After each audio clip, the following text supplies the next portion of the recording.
abang menemukan istri abang lagi tidur, lagi dipakai bang. gila. Nah di situ gua udah nggak ini ya, udah nggak kepikiran apa-apa lagi. Yang kepikiran gua tuh golok, gua ambil golok, dan begitu gua dobrak, cowoknya loncat bang. Oke. Pas mau gua tebas lehernya, dia ngelawan. Dia sempat nonjok dulu ke gua kan jatuh tuh. Jatuh kan, terpental. Begitu gua bangun lagi, gua ambil golok, gua kejar. Pas mau gua tebas lagi, nggak kena bang, cuman kena tangannya doang yang kanan. Ini putus abang tebas. putus. Waktu itu dia lari keluar tuh, ngedorongin gua lagi tuh kan, sambil gua ditabrak dia lari. Yang temen gua coba untuk berusaha buat ngejar, cuma nggak kekejar. Itu posisi telanjang bugil. Nah gua langsung masuk lagi karena gua mikirnya ada temen gua di luar. Pas dikejar sama temen gua masuk lagi, udah gua bantai istri gua bang, gua cincang bang.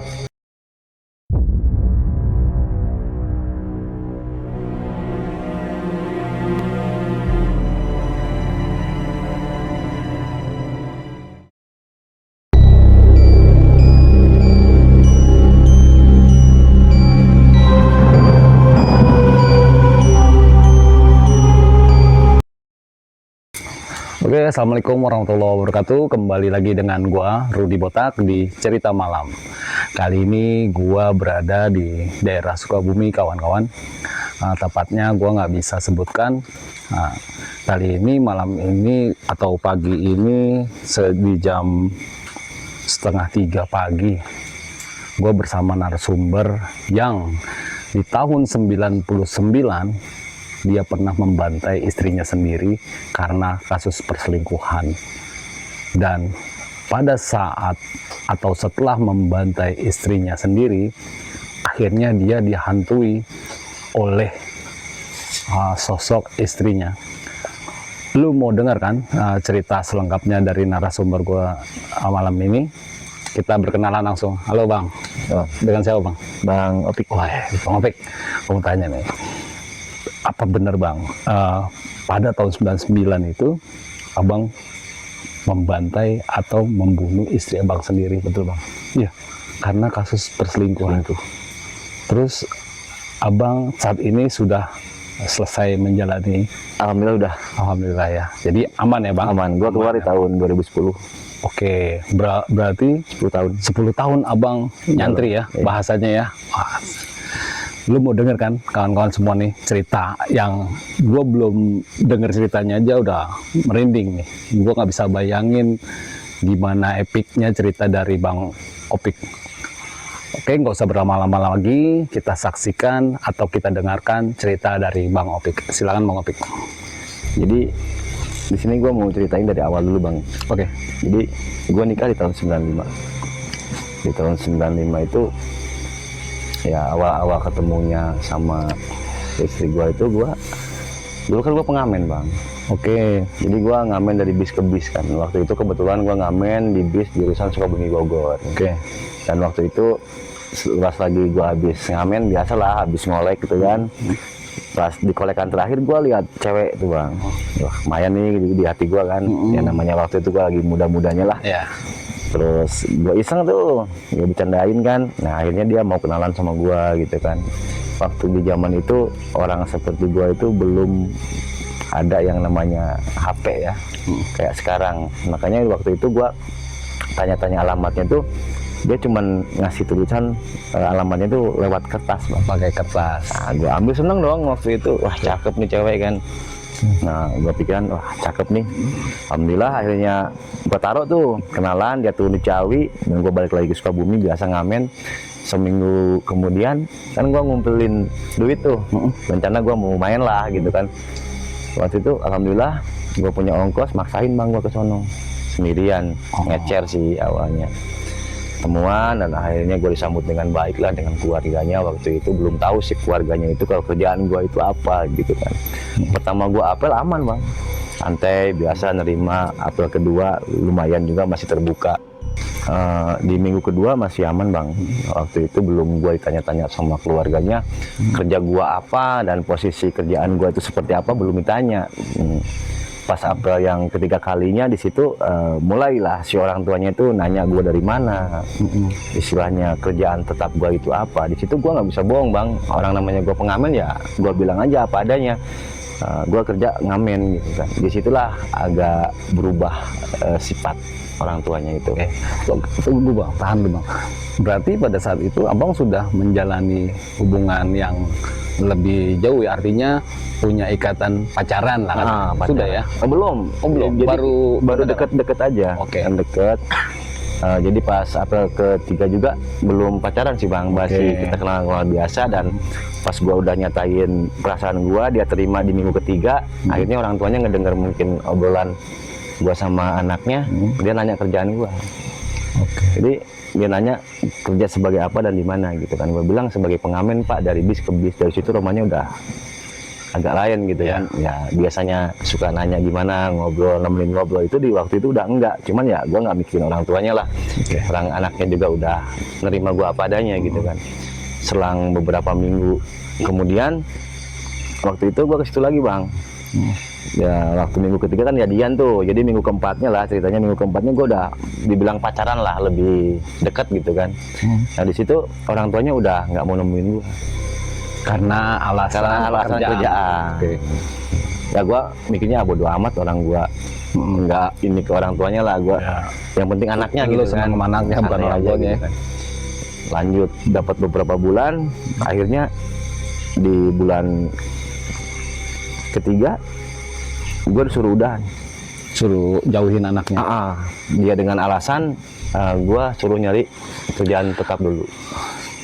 Di waktu itu gue bilang oke lah, nggak masalah gitu kan, ya mungkin udah nasib gue lah gitu kan. Tapi gue lihat respon anaknya nggak terima, nggak mau lah. Gue bilang udah ya sampai di sini aja, kita hubungan sebelum terlanjur lebih jauh gitu kan. Kalau dia kekeh tuh bang, nggak mau putus sama gue lah. Artinya anaknya tidak melihat lo dari sisi materi. Pengen lanjut, tapi kan gue nggak enak juga kan. Orang tuanya udah nggak ngerusuin, nggak mungkin bener lah ke depannya gitu kan. Gue tinggal bang, cuman sebelum pulang dia nanyain alamat gue. Alamat jelas gue kasih di buku tuh kan, gue oret-oret gue kasih. Dan gue pulang, dapat 2 minggu di rumah. Tiba-tiba pas gue pulang ngamen di rumah udah ada cewek itu, Udah ada ya si Ratna itu, cewek gue gitu. Kaget dong, gue nanya sama dia, lu kesini sama siapa sendirian? Lu pamit gak pamit? Dia bilang ngomongnya pamit. Makanya gue, ya udahlah kalau memang pamit nggak apa-apa. Tapi kalau memang kamu pamit ya is oke, nggak apa-apa, kita nginep di sini. Gue bisa tidur sama adik gue gituin kan. Nah dapat sehari 2 hari, orang tua gue belum nanya tuh bang. Pas dapat 3 hari nginep baru nanya, ini anak orang katanya kapan pulangnya. Takutnya orang tuanya nyariin dan jadi omongan tetangga. Suruh dianterin. Nah waktu ketahuannya dia kabur dari rumah tuh, pas sudah dapat 3 hari mau gua anterin pulang, dia nggak mau bang. Alasannya nggak mau katanya. Kenapa nggak mau? Ya karena waktu pergi juga gua nggak bilang, gua kabur ke sini. Wah bingung juga kan. Ya udahlah, gua ngomong sama orang tua, dia belum mau pulang pak. Ya udah nggak apa-apa, untuk sementara waktu suruh nginep aja dulu di sini. Jadi orang tua itu ngasih waktu sampai seminggu. Udah dapet si Ratna nginep di gua seminggu itu, mau nggak mau gua diusir lah sama orang tua, suruh dibalikin. Takutnya orang tuanya nyariin dan disangkanya berbuat yang enggak. Jadi fitnah ya. Jadi fitnah. Ya udahlah, waktu itu gua anterin. Pas nyampe di sana, tahu nggak bang? Gua tuh udah ditunggu sama keluarganya dia tuh, bener-bener ditunggu. Karena selama 1 minggu itu udah ngerasa kehilangan banget, udah nyari kesana kemari nggak ketemu. Dan pada saat itu nggak seperti semudah zaman sekarang ya bang. Karena belum ada medsos ataupun yang lain ya. Iya. Pas gua anterin situ udah dikerubutin tuh. Terus sama mamangnya, sama saudara-saudaranya situ. Dia bilang, oh bagus ya katanya, berarti selama ini si Ratna pergi itu kamu yang bawa. Oh tunggu dulu pak, saya bilang, saya jelasin dulu gitu kan. Si Ratna nggak saya bawa, cuman si Ratna yang nyusul ke rumah saya gituin kan. Ya nggak mau tahu katanya, kamu harus tanggung jawab apa, gue bilang kan. Orang gue nggak ngapa-ngapain, ya udah nggak usah banyak basa-basi. Gue di sidang bang, di desa tuh. Habis di desa itu, singkat ceritanya gue ditanya-tanya dan gue ngerasa nggak berbuat apa-apa dan apa adanya gue ceritain. Akhirnya didamain lah sama pihak desa itu dan udahlah tutup aja gitu kan, orang nggak diapa-apain, dan si perempuannya juga dipaksa belum pernah berbuat apa-apa sama gua gitu kan. Udah. Tapi pas gua waktu hari itu juga di sore itu mau pamit pulang itu nggak boleh bang, sama keluarganya. Alasannya apa, Bang? Ya gua bilang ya udah pokoknya kamu nginep dulu aja di sini semalam. Jadi waktu itu gua mau pulang itu nggak boleh bang, jadi harusnya besok katanya, dia bilang besok. Nah, dari situ gue udah curiga nih bang kan, curiganya udah jelek aja, tapi ya bodo amat lah, gue pasrah gitu kan, orang gue nggak berbuat apa-apa dong, anaknya juga nggak gue apa-apain gitu kan. Oke, gue ikutin, gue nginep. Pada akhirnya singkat ceritanya di pagi harinya itu tahu-tahu udah banyak orang dan ada apa? Lebe. Bahasanya lebe. Ada penghulu kan. Kaget gue bang. Jadi mau nggak mau di hari ini juga kamu nikah. Karena seenggak-enggaknya kamu udah bawa anak gua, kalau kata kasarnya selama seminggu. Gua nggak percaya kalau anak gua nggak diapa-apain gitu, bisa bahasa mereka. Artinya abang malam itu disandra dan paginya Dinikahin. disuruh dikawin paksa. Dinikahin, Disuruh nikah paksa. Iya, gua sih senang-senang aja. Cuman waktu itu gua sempat bilang ke orang tuanya gua mau balik dulu ke sini, mau bilang sama orang tua gitu kan. Seenggak-enggaknya gua punya keluarga gitu. Harus dia nggak mau tahu. Harus hari ini juga. Nanti setelah nikah di sini boleh kamu mau pulang. Yang penting nikah dulu hari ini. Kepaksa lah gue nikah bang. Ya bukan kepaksa sih. Ya dibilang kepaksa ya kepaksa, dibilang enggak ya enggak. Cuman ya cenderung ke keterpaksaan lah gitu kan. Karena waktu itu gue nggak pamit sama orang tua mau nikah. Cuman mau nganterin dia doang kan. Pulang ke kampungnya udah. Singkat ceritanya udah nikah sehari 2 hari gue masih tinggal di tempat dia tuh bang. Dan yang udah dapat seminggu, kebetulan kan di samping rumah mertua gue tuh ada rumah kecil lah, kayak emperan gitu. Nah, gue suruh pindah bang, Suruh tinggal di situ. suruh pindah. Dan gue semenjak nikah itu udah cuman waktu nikah doang aja, sama awal-awal doang dapat beberapa hari di sana. Responnya masih baik, tapi udah lewat sebulan 2 bulan, gue dicuekin bang. Yang paling sakit hatinya dikala mereka kumpul sama keluarga, mantu-mantu yang lainnya itu ada, disapa biasa, giliran gue cuekin bang, dikecilkan. iya udah nggak disapa aja nggak orang ini. jadi dicuekin aja, gue nggak dianggap gitu kan. Ya udah begitu gue dari situ gue mikir bang, kalau gue di sini terus, satu gue nggak punya kerjaan tetap. Gue bilang selama gue nikah dapat sekian bulan sama lu, gue bilang ke istri, mana kan nggak ada kerjaan, jadi gue malu lah. Sementara selama ini orang tua lu ke gue, jadi kurang respon lah intinya gitu kan. Akhirnya gue putusin buat ngomong ke orang tua mau buat pulang ke Sukabumi. Nah malamnya rembukan, paginya gue ngomong tuh sama orang tua, sama mertua, nggak diizinin bang. Nggak dia. Tapi tunggu bang, jadi pada saat lu setelah nikah nih, keluarga lo sendiri belum mengetahui itu? Nggak ada yang tahu. Nggak ada tahu. Dapat 4 bulan di sana tuh, gue ngerasa udah nggak nyaman banget bang. Karena satu, gue nggak punya kerjaan, dan nggak enaknya juga gue makan apa dijamin sama orang tua dia gitu kan. Nah gue ngerasa gimana lah gitu kan. Akhirnya gue ngomong sama istri, dan istri juga setuju. Akhirnya di pagi harinya gue ngomong tuh sama mertua, kalau gue mau bawa istri pulang ke Sukabumi buat cari kerja gitu. Nggak direstuin bang, nggak diizinin, malah gue dimaki gitu kan. Ya kalau emang lu mau berangkat ke Sukabumi, mau pulang aja, nggak usah bawa, katanya istri lu, tinggal aja di sini. Kan lu bisa pulang seminggu sekali, 2 minggu sekali, dia bilang kayak gitu intinya. Nah waktu itu udahlah, gue ngalah, dan akhirnya gue nggak jadi pamit. Gue pulang lagi ke rumah sebelah, ngobrol lagi sama istri. Nah gue ngomong sama istri kayak gini, nah orang tua lu nggak ngizinin untuk gue ngebawa lu ke Sukabumi. Sekarang mau nggak mau, untuk sementara lu gua tinggal. Gua gituin bang awal-awalnya itu. Cuman istri gua ngomong nggak mau, pengen ikut. Lah sementara orang tua lu nggak ngizinin, gimana caranya gitu kan. Nah di malam itu tuh kita rembukan bang, sama istri cari jalan keluarnya. Gimana nih? Ada katanya, lu punya duit nggak? Gue bilang gituin. Ada sih katanya, kalau cuma buat ongkos cukup lah gitu kan. Nah akhirnya ada kesepakatan gua sama istri buat kabur. Kabur, ceritanya pakai apa? Gue bilang kan, nanti di jam 3 subuh suka ada mobil lewat bawa balok, bawa kayu gelondongan. Kita bisa numpang bang katanya, nyampe ke kota lah dibilangnya kan. Nah dari kota kita bisa naik apalah katanya kan ke rumah kamu gitu. Berarti rumah, maaf ya bang, berarti rumah istri abang nih Di pelosok ya, pelosok banget. Oke. Di pelosok, dan akhirnya gue nyoba tuh bang, dari malam tuh nggak tidur semalaman nungguin jam 3 tuh kan. Akhirnya di jam 3 gue ngumpet-ngumpet keluar sambil bawa tas sama pakaian bini gue. Bener ada mobil lewat, gue numpang. Kebetulan waktu itu mobilnya nggak muatan sih, kosong, jadi gue bisa tinggal di bak belakang sama istri. Singkat ceritanya nyampe di Sukabumi itu pagi. Akhirnya ada dia sedikit, gue pakai ongkos ke sini bang.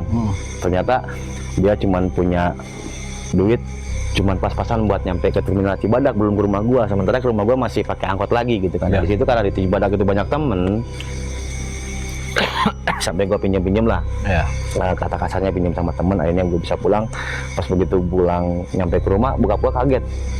Karena Lu 4 bulan ngilang katanya.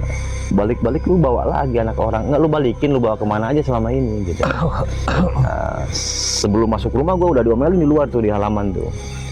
Gue ngomong sama bokap gue tuh, udah pak sabar dulu, kita ngobrol di dalam biar enak, biar nggak malu itu tetangga gitu kan. Akhirnya gue dibawa masuk dan langsung gue unjukin ada buku nikah. Cuman bukan buku nikah yang kayak sekarang itu, cuman dari amil doang tuh, satu lembar gitu kan. Oh ya udah, kenapa katanya waktu nikah nggak pulang dulu atau ngomong dulu ke sini, ya gua jelasin lah yang kayak awal tadi itu. Kalau gua jadi ngedadak, nggak ada rencana mau nikah tapi ngedadak dinikahin gitu. Nah singkat ceritanya gue dapat beberapa minggu di rumah, gue ngerasa nggak enak lah bang gitu kan. Akhirnya gue ngamen lagi, tapi sementara kebutuhan dari ngamen itu nggak mencukupi bang. Akhirnya gue coba nyari kerja, dan akhirnya gue ketemu teman lama yang kerja di Serpong. Awal-awalnya kayak gitu, dan dia bilang kalau memang lu butuh kerja, oke lah. Ada katanya temennya bos gue butuh karyawan buat ngebantuin jualan daging di pasar, tapi nggak di sini. Gua tanya di mana, di Serpong, kapan berangkat? Kalau gua sih kata temen gua tuh besok juga berangkat. Tapi kayaknya kalau besok gua nggak bisa nih. Tapi nggak tahu kalau lusa. Ya udah nih alamatnya, dikasih alamat bang. Kasih alamat. Akhirnya habis ngamen tuh gua balik ke rumah. Terus ngomong lah sama istri, gua ketemu sama teman lama, tapi dia ngajakin kerjaan di Serpong gitu kan. Ya udah berangkat aja. Tapi kan lu mau ikut apa mau tinggal gitu. Dia tetap nggak mau ditinggal sama gua bang, pengennya ngikut terus kemana-mana. Ya udah gua ajak. Singkat ceritanya gua nyampe di Serpong bang, nanya-nanya alamat, akhirnya ketemu. Kaget temen gua, kirain gua nggak bawa istri. Disangka gua sendirian. Dia ngomong, lah kalau lu bawa istri mau tidur di mana?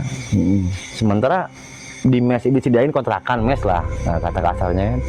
Di mes itu cuman buat cowok-cowok aja, pekerja, nggak bisa bawa istri, terkecuali kalau lu mau nyari kontrakan sendiri.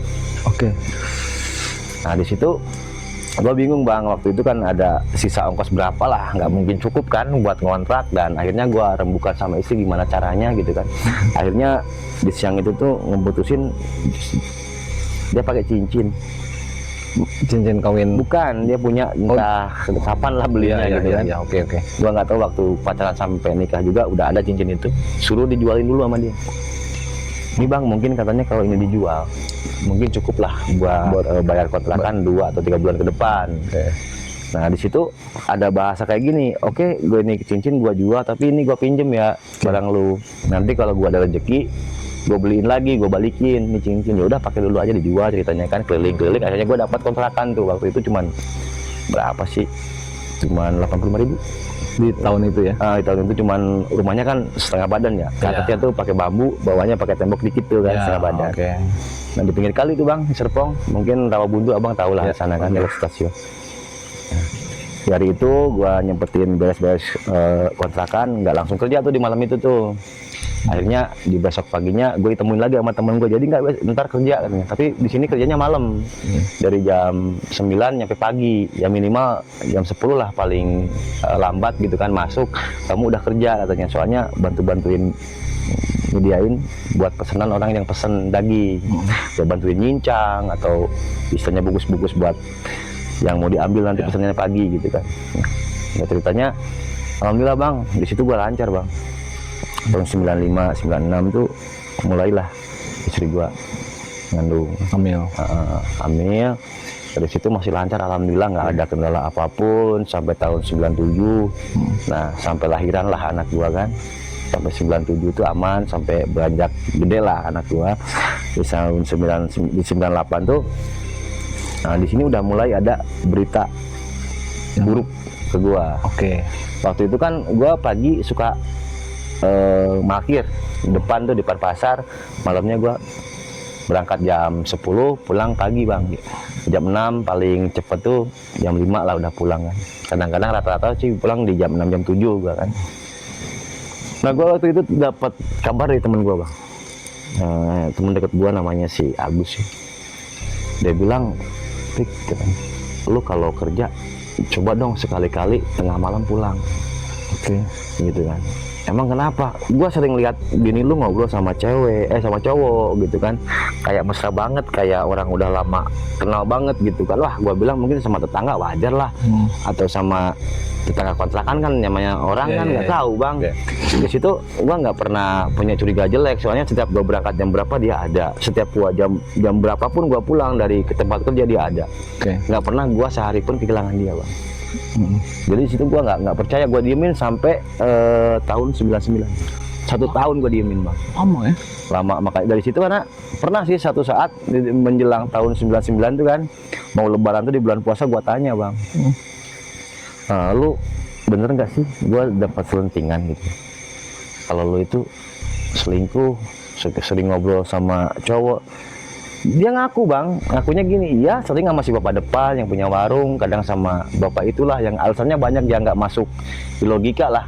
Gua jadi nggak kepikiran kalau dia itu selingkuh, karena masa sih sama bapak-bapak yang itu. Karena gua kenal sama si bapaknya, karena si temen gua juga nggak pernah ngomong kalau dia tuh ngobrol sama siapa, cuma nama cowok doang. Oke. Udah, ya udah kalau memang lu nggak pernah ngerasa selingkuh, ya gua minta maaf, udah sudon sama lu gitu. Ya udah nggak apa-apa.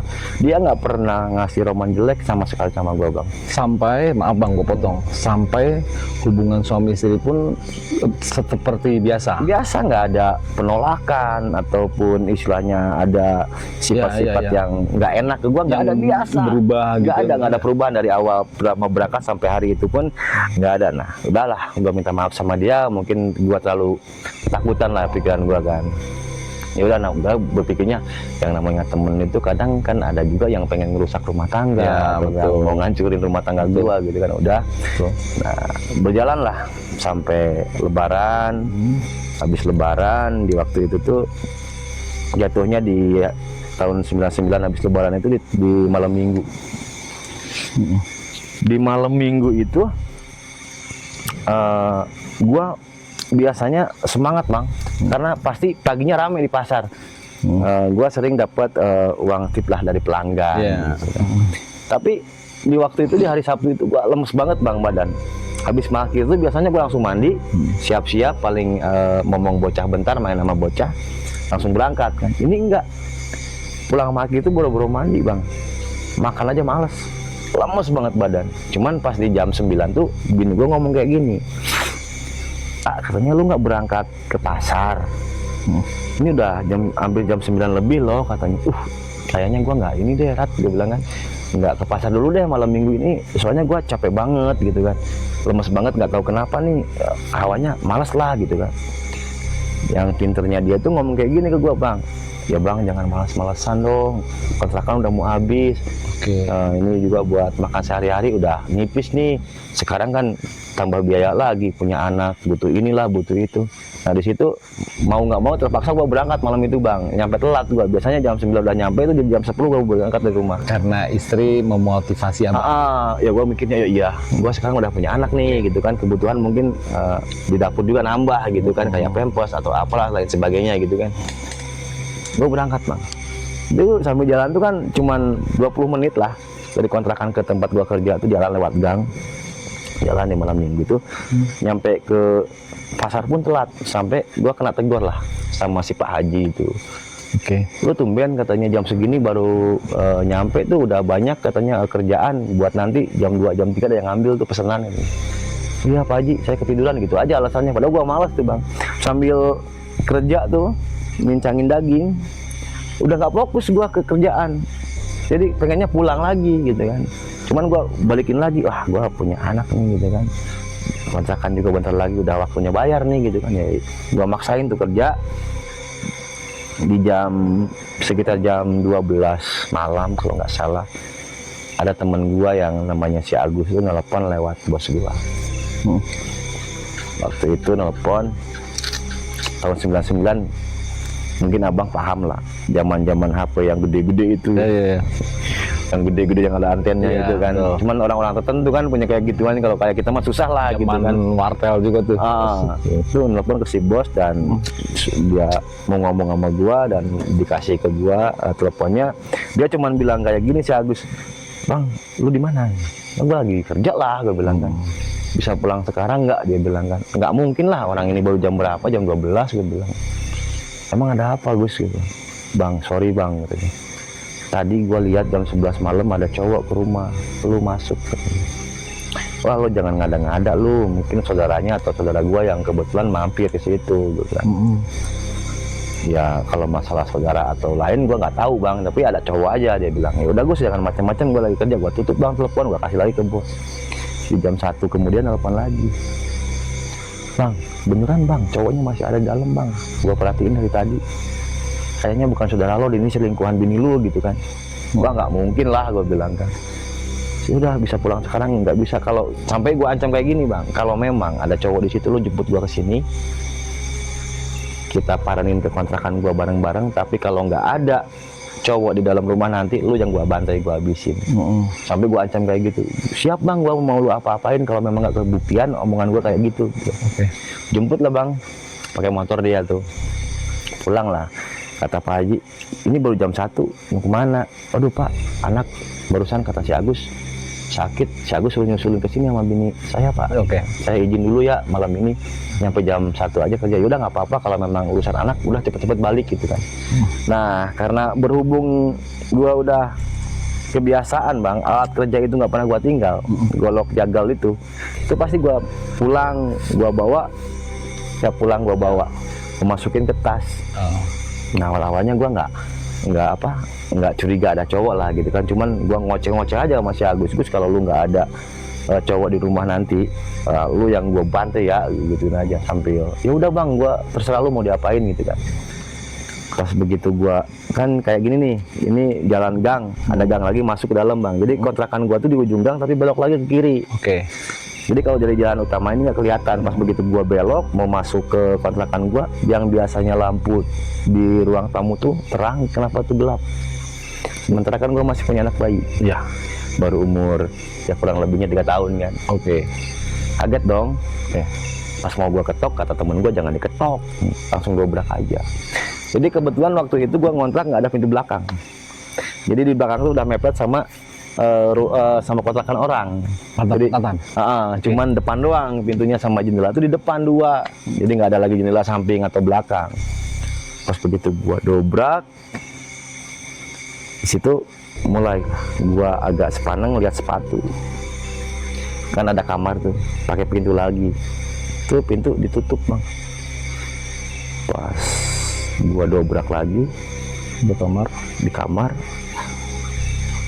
disitulah mulai gua. Abang menemukan istri abang Lagi tidur, lagi dipakai bang. gila. Nah di situ gua udah nggak ini ya, udah nggak kepikiran apa-apa lagi. Yang kepikiran gua tuh golok, gua ambil golok, dan begitu gua dobrak, cowoknya loncat bang. Oke. Pas mau gua tebas lehernya, dia ngelawan. Dia sempat nonjok dulu ke gua kan jatuh tuh, jatuh kan, terpental. Begitu gua bangun lagi, gua ambil golok, gua kejar. Pas mau gua tebas lagi, nggak kena bang, cuman kena tangannya doang yang kanan. Ini putus Abang tebas. putus. Waktu itu dia lari keluar tuh, ngedorongin gua lagi tuh kan, sambil gua ditabrak dia lari.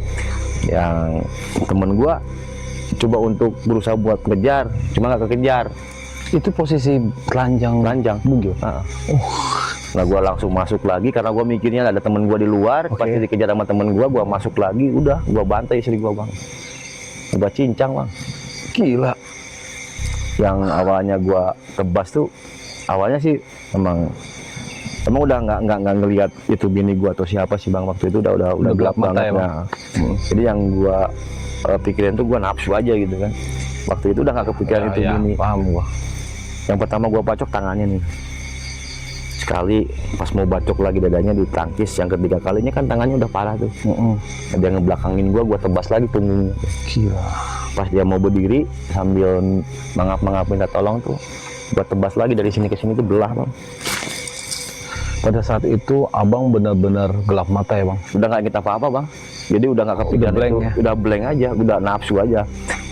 Nah, sadar-sadarnya gua itu pas gua udah ngebantai istri gua kan, gua seret tuh ke ini, ke ruang tamu. Pas gua lagi mau nyeret bini gua nginjek anak gua nangis, baru sadar apa yang telah gua lakuin. Di situ udah nggak enak lah, perasaan gua udah nggak bisa gua Ya, ceritain lah. Oke. Jadi udah campur aduk, dan langsung gua mikir, wah kok bisa kayak gini gitu kan. Dan itu pastinya darah di mana aja bang? Woi, udah kan itu keramik kayak gini, Bang, keramik putih kan, di samping-samping itu udah nggak jelas warna darah tuh. Sorry bang, anak lu usia 3 tahun 3 tahun cowok cewek? cewek Keinjek sama keinjek, lu? teriak nangis. Pas keinjak tuh kalau nggak salah entah kaki entah tangan, anak gua tuh lagi tidur pokoknya keinjek. Terus pada saat anak lu melihat Teriak. kondisi seperti itu, Bangun ya, Bang, ngerangkak, Bang, nyamperin emaknya. Di situ gua sadar, Bang, apa yang telah gua lakuin ke istri gua. Di situ gua udah down, Bang, udah blank, gua nggak tahu apa yang harus gua lakuin. Di situ timbul rasa takut gua. seketika itu. Takutnya takut masa iya, takut polisi juga. Dan begitu temen gua kan balik lagi tuh, karena nggak dapet kan, karena nggak dapet ngejar si cowoknya itu, balik lagi. Pas begitu dia masuk kaget, Bang, teriak dia langsung, Si Agus nih. apa yang lo lakuin, Bang, katanya. Lu tega amat gini-gini. Ya udah Gus, lu jangan banyak cerita, gua titip anak gua berangkat sekarang. Kemana bang? Gua kabur pulang ke sini, Oh abang balik kampung ke ke Sukabumi, dengan posisi badan gua penuh dengan darah, Bang, waktu itu. Anjir. Gua pulang ke sini tuh pakai motor si Agus. Gua pinjam motor lu, pokoknya besok atau lusa motor lu pasti ada. Gua pakai kabur dari sana, Bang, nyampe ke sini pagi subuh. Anak lu masih dengan kondisi menangis. ya? Meluk bini gua. Astagfirullah. Disitulah yang makanya gua baru sadar lihat anak gua nangis, kerangkak meluk ibunya yang penuh dengan darah gitu kan. Waktu itu sih gua nggak tahu gitu kan, ya perasaan gua sih nggak bakal meninggal, cuman fatal gitu kan, nggak kepikiran meninggal gitu, belum kepikiran kalau dia itu meninggal. Akhirnya gua balik ke Sukabumi, kaget kan, bokap gua nanya, lu jam segini pulang ngapain, kok sendirian tumben gitu kan. Pas dia buka pintu gitu kan, ngobrol-ngobrol, belum merhatiin gua pas ngidupin lampu. Kenapa nanya? Kaget kan, di tangan gua masih ada bercak darah yang bekas gua lap-lap, yang di baju juga ada. Gua alasannya sama bokap gua tuh, gua habis nolongin orang kecelakaan di depan. Ada orang yang tabrakan, fatal, gua tolongin, dan ya nggak sempet cuci tangan lah, nggak ada air di jalan, gua gituin aja. Ya udah, kamu mandi dulu, gua mandi beres-beres, dan di situ gua ngelamun, Bang. Ini gua harus kabur kemana? Sementara gua nggak mungkin kan, habis ngebantai bini gua ngomong ke orang tua gitu kan. Akhirnya gua alasan ke orang tua tuh pinjem duit, karena di Tangerang di Serpong itu gua nggak punya beras, kontrakan belum dibayar, sementara kerjaan gua masih serabutan gitu, kadang ada kadang enggak. Gua alasan sama orang tua gua bohongnya butuh biaya lah buat di rumah dan anak gua sakit. Akhirnya gua pinjem dan dikasih 500.000 di zaman itu 99 itu. Akhirnya gua nggak pulang lagi. Itu cuma alibi gua ke bokap gitu kan. Gua berangkat ke kampungnya nyokap gua, Bang, kabur ke Semarang, Jawa Tengah. Di desanya gua sebutin nggak apa-apa lah. Desanya desa Ngawen lah. Mungkin teman-teman yang ngerasa orang Semarang yang tinggal di daerah Gedung Jati mungkin tahu lah pelosoknya kayak gimana. Yang namanya Kampung Dukuh Ngawen itu. Di sana gua dapat beberapa minggu itu aman, Bang. Beberapa hari di sana tuh gua aman, dan alhamdulillah istilahnya nggak ada kendala lah gitu. Di situ di Ngawen itu gua tinggal di tempat kakaknya almarhum ibu gua. Tapi gua masih sorry nih, gua masuk ke ceritanya Bang Agus, ke bawah suasana nih.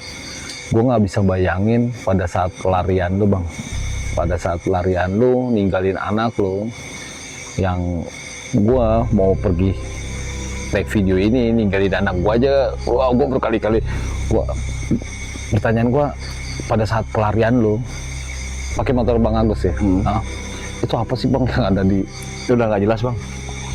Ya berat juga gua ngeliat anak gua, ya yang makanya gua kabur tuh karena gua nggak tega lihat anak gua.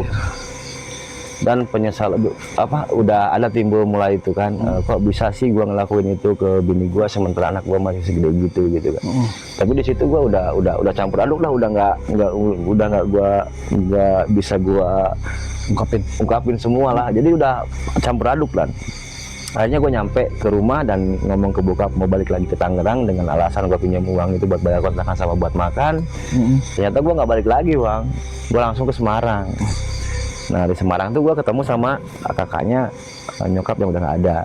Dan di situ gue ditanya, lu katanya udah nikah kok balik ke sini sendirian, kenapa nggak dibawa anak istrinya gitu kan? Gue bilang, Pak D udah cerai gitu. Lah, baru punya anak bayi katanya udah cerai, ya namanya nggak cocok kita rumah tangga, ya udahlah cerai gitu kan. Nah di situ sehari 2 hari nggak ada apa-apa bang, masih santai-santai aja lah, walaupun gue cenderung banyak ngelamun gitu kan. Akhirnya kadang suka ditanya lah sama Pak De gue kenapa ngelamun, lah nggak apa-apa, cuman ya makanya kesini juga Pak De pengen ngademin banyak pikiran gitu kan, karena maklum lah gue habis cerai sama bini gue gitu kan. Ternyata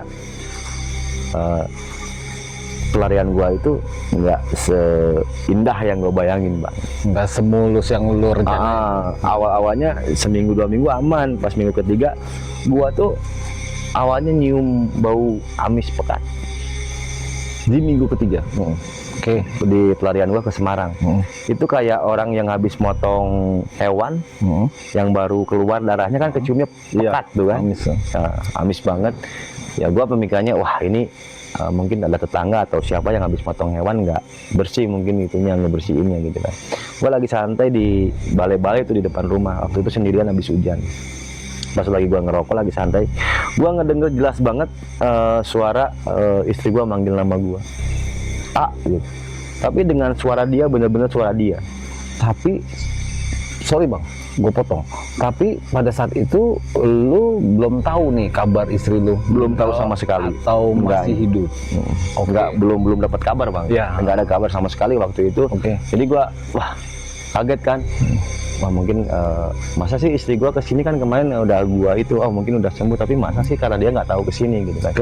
Udah dari situ gua udah mulai nggak nyaman gitu kan. Gua duduk di luar tuh. Akhirnya gua masuk ke dalam rumah.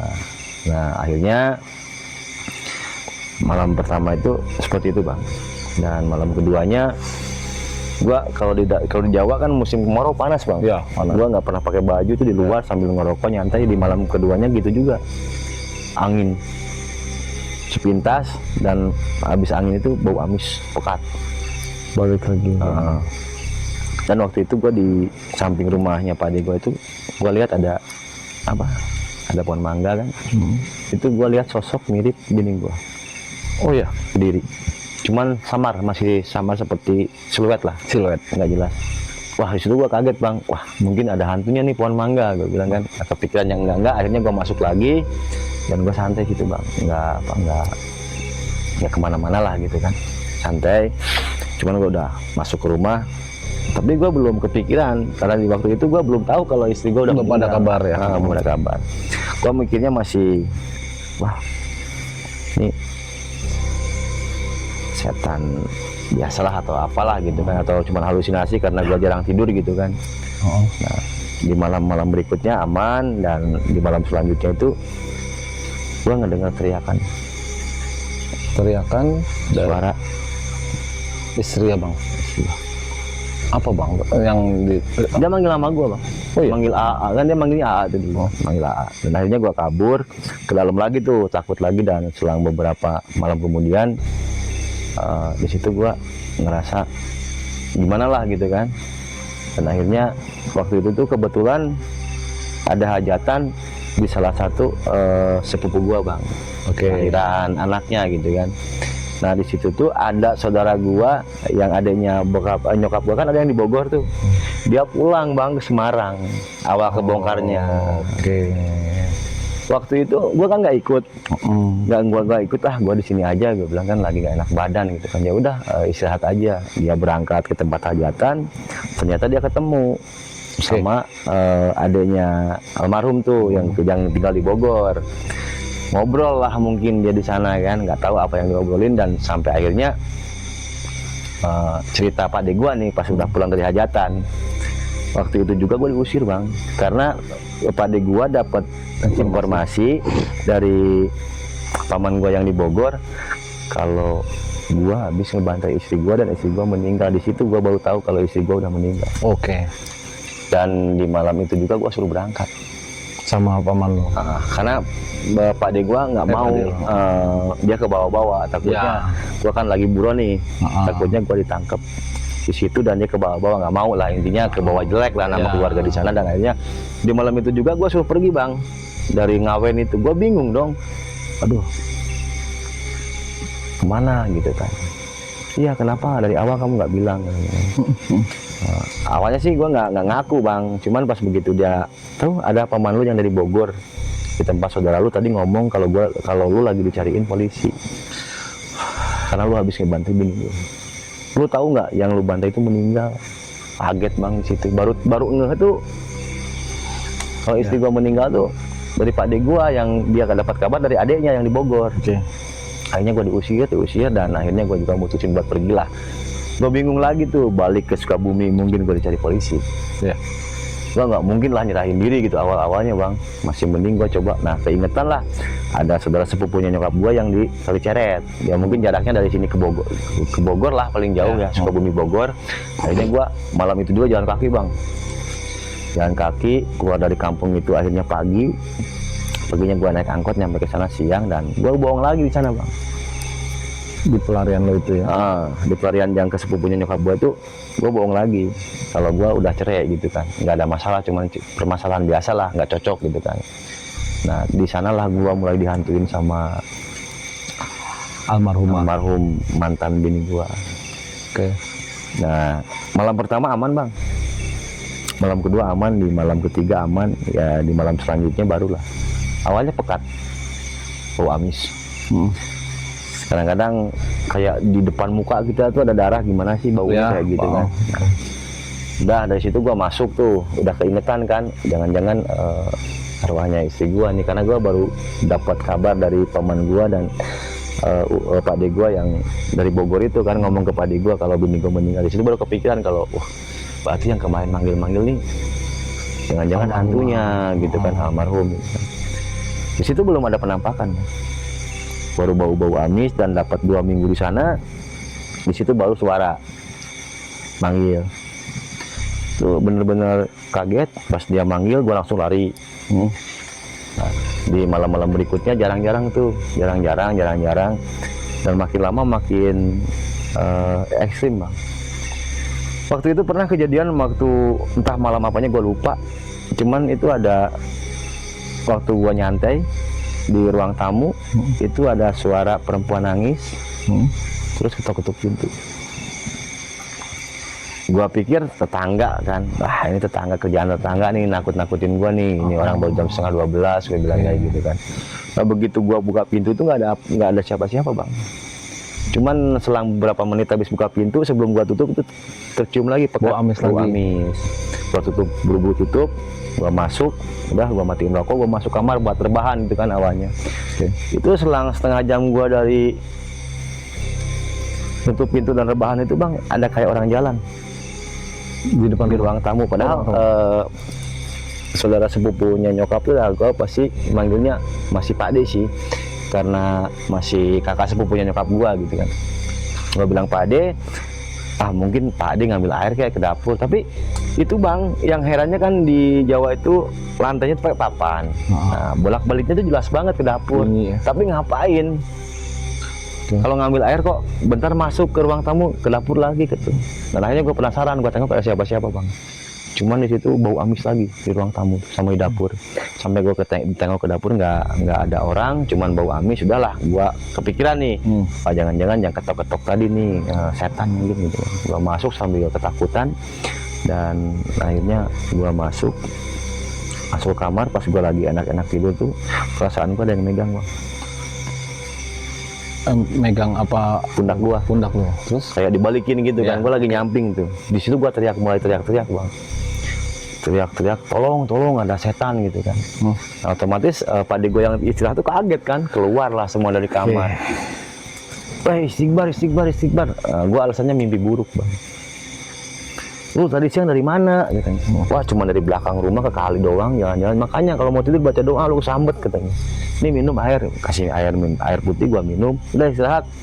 Makanya lain kali kalau habis dari mana-mana baca doa. Oke, gitu kan. Ya udah, tidur lagi. Di situ gua nggak bisa tidur, Bang. Nyampe pagi, nyampe subuh. Siangnya baru bisa tidur tuh.